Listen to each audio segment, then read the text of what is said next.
एक समय की बात है। एक जंगल में एक शेर और हाथी की लड़ाई होती है, जिसमें शेर बहुत घायल हो गया था और घायल शेर शिकार नहीं कर पा रहा था, जिस कारण उसे भूखा ही रहना पड़ता था।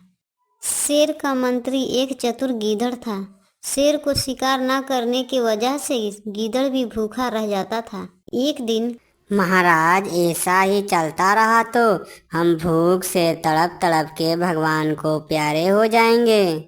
तुम तो जानते हो मंत्री, इस अधमरे शरीर से हम शिकार नहीं कर सकते। तुम ऐसा करो, किसी जानवर को अपनी बातों में फंसाकर बड़े जानवर को लाओ। यहाँ हम उसे आसानी से मार सकते हैं, तब हम पेट भर भोजन खाएंगे। मैं पूरी कोशिश करता हूँ महाराज, जिससे हमारा पेट भरे।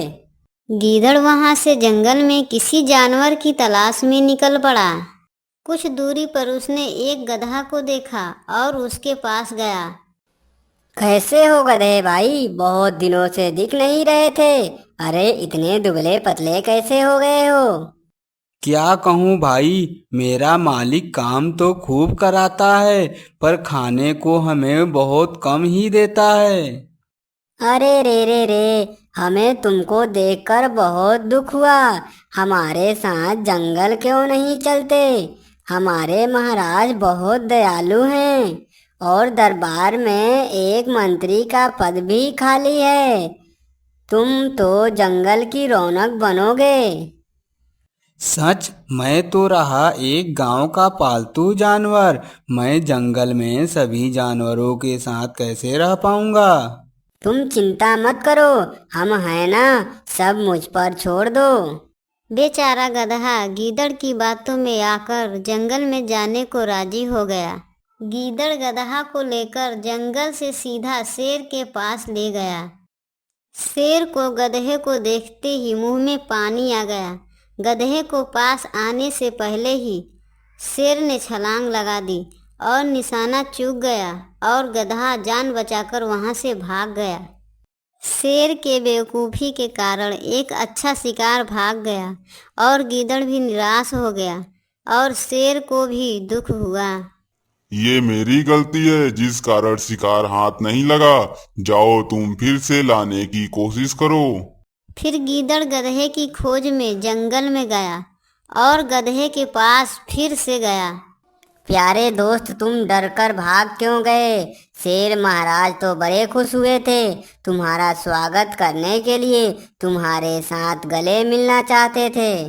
मूर्ख गधा फिर से गीदड़ के बहकावे में आ गया और शेर से मिलने गीदड़ के साथ चला गया। इस बार शेर ने जल्दबाजी नहीं किया। गधे को पास आने पर गधे पर हमला किया। गीदड़ और शेर बहुत खुश हुए और बेचारा गधा मारा गया।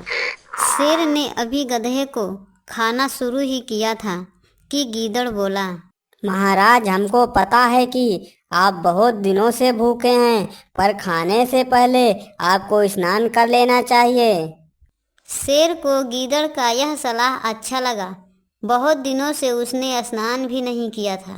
शेर स्नान करने नदी के पास जाने लगा।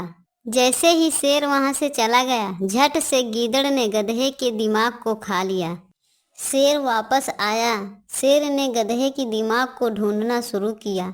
शेर को दिमाग बहुत पसंद था और ढूंढने लगा। दिमाग ना मिलने से शेर को बहुत गुस्सा आया और बोला, इसका दिमाग कहाँ है मंत्री?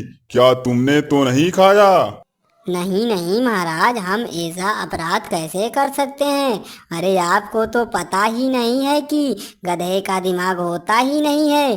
क्या अगर गधा का दिमाग होता तो क्या यहाँ वह दोबारा आता? शेर ने गीदड़ की बात सच समझा और भोजन करने लगा।